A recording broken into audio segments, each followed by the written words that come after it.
আসসালামু আলাইকুম। অবশেষে আজকে আমরা আমাদের মুরগির ডিমগুলো ফুটানোর জন্য হ্যাচারিতে নিয়ে যাব ইনশাআল্লাহ। আমরা 3 দিনের ডিম একত্র করে হ্যাচারিতে নিয়ে যাওয়ার জন্য রেডি করতেছি।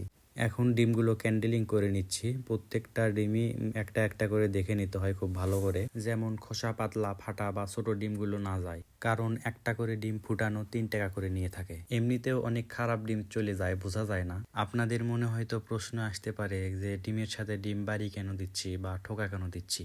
আসলে অনেক ডিমের ভিতর থেকে ফাটা, এটা দেখে বোঝা যায় না, তবে হাতে নিয়ে বাড়ি দিলে বা একটু ঠোকা দিলেই বোঝা যায়, এটা আমরা বুঝতে পারি। এখন ডিমের ঝুড়িগুলো সুন্দর করে বেঁধে নিব যেন নড়াচড়া না করে, কারণ আমাদের রাস্তাটা অনেক খারাপ। যত ভালো করেই বাঁধি না কেন, হ্যাচারি মতো নিয়ে যেতে ডিম ভাঙেই।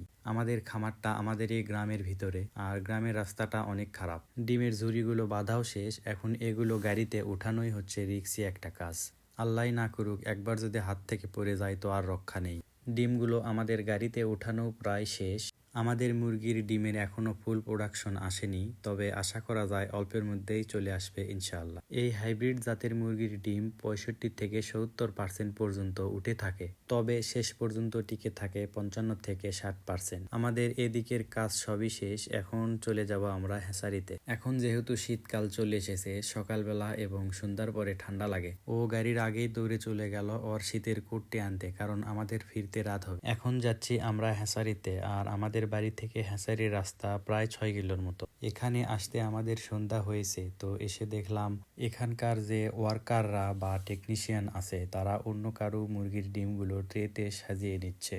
তাদের কাজও শেষ, এখন আমরা আমাদের মুরগির ডিমগুলো ট্রেতে সাজিয়ে দেব।